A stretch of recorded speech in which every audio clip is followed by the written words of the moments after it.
നമസ്കാരം, ഞാൻ നിങ്ങളുടെ സ്വന്തം CP ഷാജിയാണ്. ഇന്ന് നിങ്ങളുടെ മുന്നിലേക്ക് ഞാൻ അവതരിപ്പിക്കുന്നത് കായിപ്ര സൗഹൃദവേദി വായനശാലയുടെ 27ാമത് വാർഷികത്തോടനുബന്ധിച്ച് രചനയുടെ സ്മരണകൾക്ക് മുന്നിൽ അവരുടെ കുടുംബം സമർപ്പിച്ച മെഡിക്കൽ ലാബിൻ്റെ ഉദ്ഘാടന ചടങ്ങിൽ പങ്കെടുക്കാനെത്തിയ ബഹുമാനപ്പെട്ട കേരളത്തിൻ്റെ മുൻ ആരോഗ്യവകുപ്പ് മന്ത്രി, വിശേഷ ആലപ്പുഴയുടെ മുൻ MP ആദരണീയനായ ശ്രീ VM സുധീരൻ അവിടെ വന്നിറങ്ങുമ്പോൾ ആ കായ്പുറത്ത് അദ്ദേഹം 25 വർഷങ്ങൾക്ക് മുമ്പ് ഗന്ധർവ ഗായകൻ യേശുദാസിനോടൊപ്പം വന്ന് ഉദ്ഘാടനം ചെയ്ത ആ സൗഹൃദവേദിയുടെ മുറ്റത്ത് എത്തിച്ചേർന്നപ്പോൾ ഉണ്ടായ ഗ്രഹാതുരത്വം തുളുമ്പുന്ന കുറേ അനുഭവങ്ങളും അദ്ദേഹവും അദ്ദേഹത്തിൻ്റെ ഭാര്യയും ചേർന്ന ആ ലാഭവും കാര്യങ്ങളെല്ലാം കണ്ട കുറച്ച് നിമിഷങ്ങൾ അതിനെ സമന്വയിപ്പിച്ചുകൊണ്ടുള്ള ഒരു വീഡിയോ, അതോടൊപ്പം തന്നെ ബഹുമാനപ്പെട്ട ശ്രീ VM സുധീരൻ രചനയുടെ സ്മരണകൾക്ക് മുന്നിൽ സമർപ്പിച്ച ലാബിൻ്റെ ഉദ്ഘാടന ചടങ്ങിൽ സംസാരിച്ച ഭാഗങ്ങളും ചേർത്തിണക്കിക്കൊണ്ടുള്ള ഒരു വീഡിയോ ആണ് നിങ്ങളുടെ മുന്നിലേക്ക് ഞാൻ ഈ സമയം അവതരിപ്പിക്കുന്നത്. എല്ലാ പ്രിയപ്പെട്ടവരും കൃത്യമായി കാണുകയും ലൈക്ക് ചെയ്യുകയും ഷെയർ ചെയ്യുകയും ചെയ്യണമെന്ന് ഓർമ്മപ്പെടുത്തുകയാണ്. കാരണം കേരള രാഷ്ട്രീയത്തിൽ എന്നും വ്യത്യസ്തനായി സത്യസന്ധതയുടെ സാന്നിധ്യമറിയിക്കുന്ന ബഹുമാനപ്പെട്ട ശ്രീ VM സുധീരൻ്റെ വാക്കുകളും അദ്ദേഹത്തിൻ്റെ സാന്നിധ്യവും കായ്പുറം എന്ന ഗ്രാമത്തിന് നൽകിയ ഒരു ഗ്രഹാതുരത്വം വാക്കുകളേക്കാൾ അതീതമാണ്. അതുകൊണ്ട് കാണുക, ലൈക്ക് ചെയ്യുക, ഷെയർ ചെയ്യുക. എല്ലാ പ്രിയപ്പെട്ടവർക്കും നന്മകൾ വരട്ടെ എന്നുള്ള പ്രാർത്ഥനകളോടെ വീഡിയോയിലോട്ട് കടക്കട്ടെ.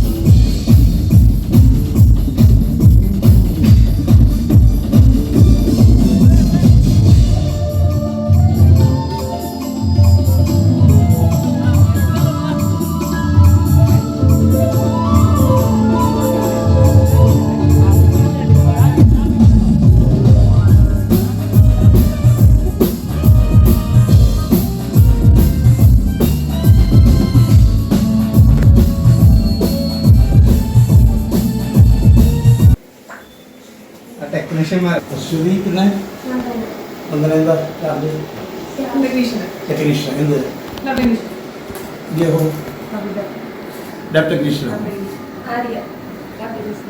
ഇവിടെ ടെസ്റ്റുകൾ ഏതൊക്കെ ചെയ്യാം? നമുക്ക് RFT കിഡ്നി ഫംഗ്ഷൻ ടെസ്റ്റ് ഉണ്ട്, കിഡ്നി ലിവർ ഫംഗ്ഷൻ ടെസ്റ്റ് ഉണ്ട്, LFT ഉണ്ട്, RFT ഉണ്ട്, പിന്നെ ഇലക്ട്രോലൈറ്റ്സ് ഉണ്ട്, സോഡിയം പൊട്ടാസ്യം, പിന്നെ CBC, കാൽസ്യം, വിറ്റമിൻ D ഇല്ല ഇപ്പോൾ തൽക്കാലം തുടങ്ങിയിട്ടില്ല, പിന്നെ CBC, ESR നമ്മുടെ മെഷീൻ പ്രത്യേകിച്ചുണ്ട്, പിന്നെ ബ്ലഡ് റൂട്ടീനും ഉണ്ട്, കൗണ്ടുകളെല്ലാം പിന്നെ ഇതെല്ലാം കൊണ്ട് നമ്മുടെ കൊളസ്ട്രോൾ ലിക്വിഡ് പ്രൊഫൈൽ കൊള്ളാം, അത്യാവശ്യം നല്ലതായി. പിന്നെ നാട്ടിൽ പുറത്ത് വേണ്ടി വരുന്നത് പിന്നെ വലിയ ടെസ്റ്റുകളൊക്കെയാണ്. ഹോം കളക്ഷൻ ഉണ്ട്, വീട്ടിൽ പോയി ബെഡ് പേഷ്യൻസിന് പോയി എടുക്കുന്നുണ്ട് പാലിയേറ്റീവ്. പിന്നെ മേജർ എറണാകുളത്തുണ്ട്. ഇതിപ്പോ LFT RFT ഐറ്റംസ് വന്നല്ലോ. പിന്നെ പ്രൊഫൈൽ വന്നു, ലിപ്പിഡ് പ്രൊഫൈൽ വന്നു, പിന്നെ പിന്നെ സാധാരണ ഷുഗർ. പിന്നെ അപ്പോൾ വൈകുന്നേരം ആയിക്കോട്ടെ, എന്റെ ഷുഗർ നോക്കി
കഥകളോതിടുവാൻ പരമകാരുണ്യവാനേ പ്രപഞ്ച പരിപാലകനേ വരിക നീ എന്നുമിവിടെ സൗവർണ്ണ കിരണമേകിടുവാൻ കൃപയുടെ കഥകളോതിടുവാൻ പരമകാരുണ്യവാനേ പകലുകൾ തന്നത് നീയല്ലേ രജനികളും തിരുകനിവല്ലേ ശാശ്വതമായി സൗഹൃദവേദി ഈസ്റ്ററായി പ്രവർത്തിച്ച അനുഭവ സമ്പത്തുള്ള പ്രമുഖനായ ശ്രീ സുധീർ പ്രസിഡന്റും സ്ഥാപനകാലം മുതൽ അതിൻ്റെ പ്രസിഡന്റും അതിൻ്റെ വളർച്ചയ്ക്ക് തൻ്റേതായ സർവ ശ്രമങ്ങളും നടത്തി വരുന്ന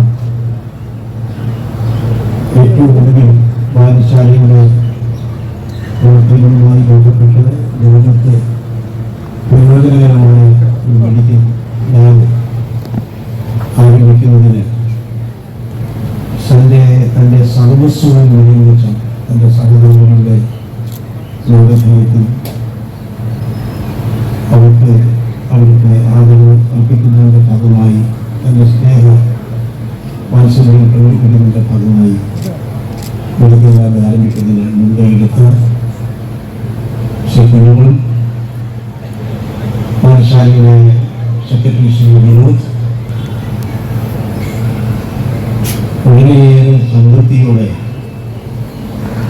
അതിലേറെ അഭിമാനത്തോടു കൂടിയാണ് ഈ ചടങ്ങിൽ ഞാൻ പങ്കെടുക്കുന്നത്.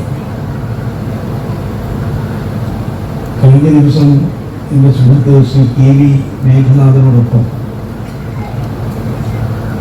ശ്രീ കുഞ്ഞുങ്ങൾ തിരുവനന്തപുരത്ത് വന്നിരുന്നു. അവിടെ വന്നാണ് ഈ പരിപാടിയിൽ പങ്കെടുക്കാൻ വേണ്ടി എന്നെ ക്ഷണിച്ചത്. കുഞ്ഞുമോൻ വന്നപ്പോഴും സംസാരിച്ചപ്പോഴും പഴയ ഒരുപാട് ഓർമ്മകൾ എൻ്റെ മനസ്സിലേക്ക് കടന്നു വരികയായിരുന്നു. 27 വർഷം മുമ്പ് ആരംഭിച്ച് നല്ല രീതിയിൽ പ്രവർത്തനം മുന്നോട്ട് നയിക്കിയ ഈ ലൈബ്രറി സൗഹൃദ വേദി വായനശാല അതിൻ്റെ വളർച്ചയിൽ എനിക്ക് വളരെയേറെ സന്തോഷമാണ് അനുഭവപ്പെട്ടത്. 1997 പ്രവർത്തനം ആരംഭിച്ചു.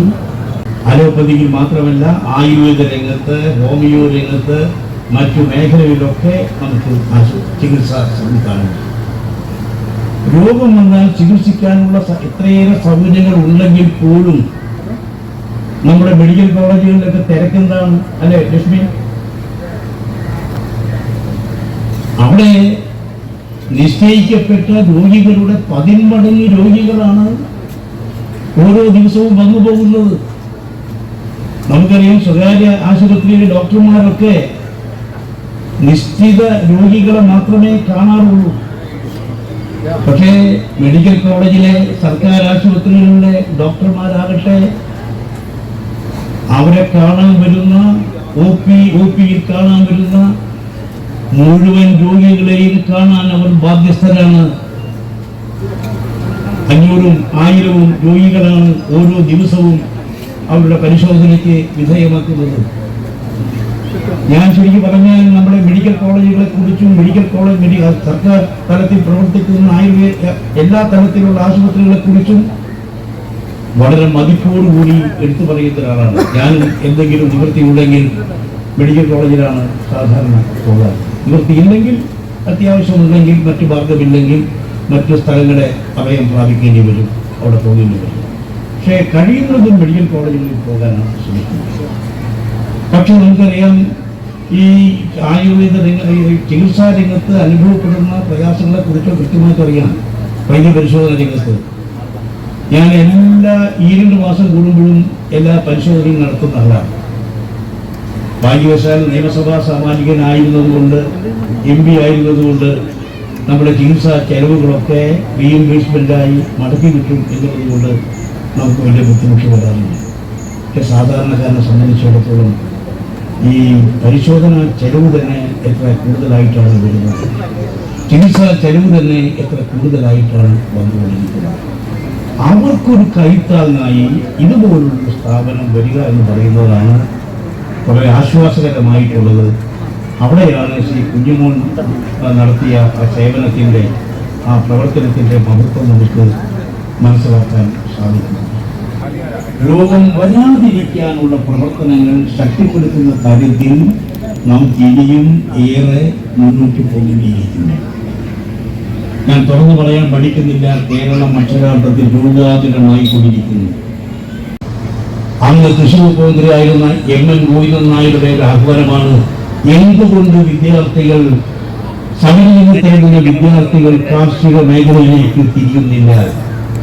ശ്രീ MN ഗോവിന്ദൻ നായരുടെ ഏതാണ്ട് സ്നേഹത്തോടു കൂടിയ ആ വെല്ലുവിളി അന്നത്തെ KSU പ്രസിഡന്റായിരുന്ന ശ്രീ ഉമ്മൻചാണ്ടി ഏറ്റെടുത്തു. അങ്ങനെയാണ് ഓണത്തിന് ഒരു പറ നെല്ല് എന്ന ഏഷ്യയിൽ ആദ്യമായി ഒരു സംസ്ഥാനത്തെ വിദ്യാർത്ഥികൾ നടത്തിയ കാർഷിക പരിപാടി, മനോഹരമായ വിജയകരമായ കാർഷിക പരിപാടി.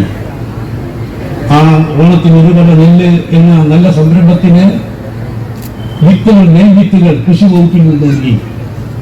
ആ കൃഷിക്ക് വേണ്ട വളം അന്നത്തെ FACT MD ആയിരുന്ന MKK നായർ സാറാണ് നൽകിയത്. ഒരു വലിയ വിജയകരമായ സംരംഭമായിരുന്നു അത് എന്ന് ഈ അവസരത്തിൽ ഞാൻ ഓർക്കുന്നു. രാസലഹരി പദാർത്ഥങ്ങളുടെ ലഹരിയാണ്, എല്ലാം വിപത്തുകളിലേക്കാണ്, മനുഷ്യരെ സർവനാശത്തിലേക്കാണ് തള്ളിവിടുന്നത് എന്ന കാര്യത്തിൽ യാതൊരു സംശയവുമില്ല. മാധ്യമങ്ങൾ ശ്രദ്ധിക്കുമ്പോൾ, ദൃശ്യമാധ്യമങ്ങൾ കാണുമ്പോൾ, പത്രമാധ്യമങ്ങൾ ശ്രദ്ധിക്കുമ്പോൾ നമുക്കറിയാൻ സാധിക്കും, മദ്യലഹരിയിൽ സ്വന്തം അമ്മയെ ചവിട്ടിക്കൊന്ന മകൻ, സ്വന്തം പിതാവിനെ മദ്യലഹരിയിൽ കൊലപ്പെടുത്തിയ മകൻ, സ്വന്തം സുഹൃത്തിനെ മദ്യലഹരിയിൽ കൊലപ്പെടുത്തിയ സുഹൃത്ത്, സഹോദരന്മാർ തമ്മിൽ പരസ്പരം പോരടിക്കുന്നു കത്തിയെടുത്ത് ലഹരിയുടെ സ്വാധീനത്തിൽപ്പെട്ട്. ചുരുക്കി പറഞ്ഞാൽ മദ്യവും മയക്കുമരുന്നും നമ്മുടെ സമൂഹത്തിന് വലിയ വിപത്തിലേക്കാണ് നയിച്ചുകൊണ്ടിരിക്കുന്നത്. ആരോഗ്യപരമായ തകർച്ചയിലേക്കാണ് നയിക്കുന്നത്. കുടുംബപരമായ അസമാധാനത്തിലേക്കാണ് നയിക്കുന്നത്. സാമ്പത്തികമായ തകർച്ചയിലേക്കാണ് നയിക്കുന്നത്. ചുരുക്കി പറഞ്ഞാൽ നമുക്കറിയാം, ഇതൊന്നുമില്ലെങ്കിലും ജനങ്ങൾക്ക് ജീവിക്കാൻ സാധിക്കും എന്ന് ലോക്ക്ഡൌൺ കാലത്ത്, കോവിഡ് വ്യാപകമായിരുന്ന കാലത്ത് 64 ദിവസത്തെ ലോക്ക്ഡൌൺ കാലം തെളിയിച്ചതാണ്. എല്ലാ മദ്യശാലകളും അടച്ചുപൂട്ടി. ഒരു മയക്കുമരുന്നും കാര്യമായി പ്രചരിപ്പിക്കപ്പെട്ടില്ല. ഒരു സ്പിരിറ്റും വ്യാപകമായി ഉൽപ്പാദിപ്പിക്കപ്പെട്ടില്ല. എക്സൈസ് ഡിപ്പാർട്ട്മെന്റിന്റെ അന്നത്തെ കണക്കുകൾ പരിശോധിച്ചാൽ കൃത്യമായിട്ട് അറിയാവുന്നതാണ്. വേണമെന്ന് വിചാരിച്ചാൽ നമുക്കൊക്കെ ഇത് സാധിക്കും. വേണമെന്ന് തീരുമാനിച്ചാൽ ഭരണകൂടങ്ങൾക്ക് ഈ കാര്യത്തിലൊക്കെ കൃത്യമായ നടപടി സ്വീകരിക്കാൻ സാധിക്കും. അതിന് ശക്തമായ ജനാഭിപ്രായം ഉയർന്നു വരണം. എല്ലാം ഭരണകൂടങ്ങൾ തന്നെ ചെയ്യട്ടെ എന്ന് കാത്തിരിക്കാതെ ആലപ്പുഴ വണ്ടാനത്തെ മെഡിക്കൽ കോളേജ്, അത് ആലപ്പുഴയിൽ നിന്നും വണ്ടാനത്തേക്ക് മാറ്റി പുതിയ കോംപ്ലക്സ് നിർമ്മിക്കുക എന്നുള്ളത് ചിരകാലമായിട്ടുള്ള ആഗ്രഹമാണ്. വർഷങ്ങളായി സംസ്ഥാന സർക്കാരിൽ ആ ഫയൽ പെൻഡിങ്ങിലാണ്. ഞാൻ ആദ്യമേ ചെയ്തത്, ഞാൻ 11 മാസക്കാലം മാത്രമേ ആരോഗ്യമന്ത്രിയുമായി പ്രവർത്തിച്ചിട്ടുള്ളൂ. ചുരുങ്ങിയ സമയമാണ് എന്നെനിക്ക് അറിയാവുന്നതുകൊണ്ട് തന്നെ ഞാൻ ആദ്യം ശ്രദ്ധിച്ച് ടോപ്പ് പ്രയോറിറ്റി കൊടുത്തത് ആലപ്പുഴ മെഡിക്കൽ കോളേജ്, അതിൻ്റെ പ്രവർത്തനം, നിർമ്മാണ പ്രവർത്തനം, വണ്ടാനത്തെ കോംപ്ലക്സ് നിർമ്മാണ പ്രവർത്തനം ആരംഭിച്ച് തീരും എന്നുള്ളതാണ്. 25 കോടി രൂപ അന്ന് നിശ്ചയിച്ചിട്ടുണ്ട്. 4 കോടി രൂപ പ്രത്യേകമായ അനുമതി നൽകി. അതിന് എല്ലാവിധ നടപടിക്രമങ്ങളും പൂർത്തിയാക്കി. അന്നത്തെ മുഖ്യമന്ത്രി ശ്രീ AK ആന്റണി, പ്രതിപക്ഷ നേതാവ് ശ്രീ VS അച്യുതാനന്ദൻ എന്നിവരെല്ലാം പങ്കെടുത്ത നല്ലൊരു അവസരം. ഞാൻ ഇവിടെ ഇരിക്കുന്നു. അന്നത്തെ നമ്മുടെ എഞ്ചിനീയറായിരുന്ന PWD എക്സിക്യൂട്ടീവ് എഞ്ചിനീയറായി ആലപ്പുഴ മെഡിക്കൽ കോളേജിന് വളരെയേറെ സഹായങ്ങൾ നൽകിയ പിന്നീട് ചീഫ് എഞ്ചിനീയർ ആയിട്ടുള്ള പെണ്ണമസാദിനെ ഞാനിവിടെ കാണുന്നുണ്ട്. അവരെ പോലുള്ള ആളുകളുടെ പരിപൂർണമായ പിന്തുണയോടുകൂടി അതൊക്കെ അതിൻ്റെ പ്രവർത്തനം തുടങ്ങി വയ്ക്കാൻ സാധിച്ചു. ഞാൻ ഒരു ജീവിതത്തിൽ, പൊതുജീവിതത്തിൽ ഒരൊറ്റ ഉദ്യോഗസ്ഥന് മാത്രമേ പരുഷമായി പെരുമാറിയിട്ടുണ്ട്. ഞങ്ങളെല്ലാം പൂർത്തിയാക്കി ഉദ്ഘാടനം നിശ്ചയിച്ച് മുന്നോട്ട് പോകുമ്പോഴാണ് അവസാനമായി എല്ലാ കാര്യങ്ങളും വിലയിരുത്താൻ വേണ്ടി ഉന്നത ഉദ്യോഗസ്ഥന്മാരുടെ കോൺഫറൻസ് വിളിച്ചിരുന്നു. അപ്പോഴാണ് ഞാൻ സ്ഥാനപ്പേരൊന്നും പറയുന്നില്ല, ഒരു ഉയർന്ന ഉദ്യോഗസ്ഥൻ എഴുന്നേറ്റ് നിന്ന് ഇതിന്റെ അലൈൻമെന്റ് മാറ്റണം, ഇതിന്റെ അത് രൂപകൽപ്പന ചെയ്ത രീതി ശരിയായില്ല, മാറ്റണം എന്ന് പറഞ്ഞ് നിർദ്ദേശിക്കുന്നത്. അപ്പൊ ഞാൻ അദ്ദേഹത്തോട് ചോദിച്ചു, നിങ്ങളൊക്കെ എവിടെയായിരുന്നു ഇത്ര കാലം? ഇത് അനങ്ങാത്തൊരു ഫയലായി ഇരിക്കുന്ന കാലത്തൊന്നും നിങ്ങൾക്കൊരു അഭിപ്രായം ഉണ്ടായില്ലേ? ഇത് നിർമ്മാണ പ്രവർത്തനം ആരംഭിക്കാൻ പോകുമ്പോഴാണോ നിങ്ങളുടെ ഈ നിർദ്ദേശം വരുന്നത്? ഞാൻ അദ്ദേഹത്തോട് അല്പം പരുഷമായി സംസാരിച്ചത് ഈ അവസരത്തിൽ ഓർക്കുന്നു. ഉദ്യോഗസ്ഥന്മാരുമായി നല്ല ബന്ധമായിരുന്നു എനിക്കുണ്ടായിരുന്നത്. ഡോക്ടർമാരുമായി, കേരളത്തിലെ ഡോക്ടർ സമൂഹവുമായി ഇനിയും ആ ബന്ധം കാത്തുസൂക്ഷിക്കാൻ സാധിക്കുന്നു എന്നുള്ളത് എൻ്റെ ജീവിതത്തിലെ മറക്കാനാവാത്ത ഒരു അനുഭവമാണ്. ഡോക്ടർമാരുമായി, നഴ്സുമാരുമായി, ആരോഗ്യവകുപ്പിലെ ജീവനക്കാരുമായി അവർ നൽകിയ സഹകരണം, അവർ നൽകിയ പിന്തുണ. VM-ന്റെ സാന്നിധ്യമുള്ള ആ വീഡിയോ നിങ്ങൾ എല്ലാവരും കണ്ടു കാണുമെന്ന് ഞാൻ വിശ്വസിക്കുകയാണ്. ലൈക്ക് ചെയ്ത് കാണും, സബ്സ്ക്രൈബ് ചെയ്യുക. സമയത്തിന്, നിങ്ങൾ കാണുന്ന സമയത്തിന് അതിൻ്റെതായിട്ടുള്ള വിലയുമുണ്ട്. അതുകൊണ്ട് ഇനിയും നല്ല നല്ല വീഡിയോകൾ വരുന്നവരെ കാത്തിരിക്കുക. എല്ലാ പ്രിയപ്പെട്ടവർക്കും നന്മകളുള്ള നല്ല ദിവസങ്ങൾ ജഗദീശ്വരൻ അനുഗ്രഹിക്കട്ടെ എന്നുള്ള പ്രാർത്ഥനകളോടെ നിങ്ങളുടെ സ്വന്തം CP ഷാജി.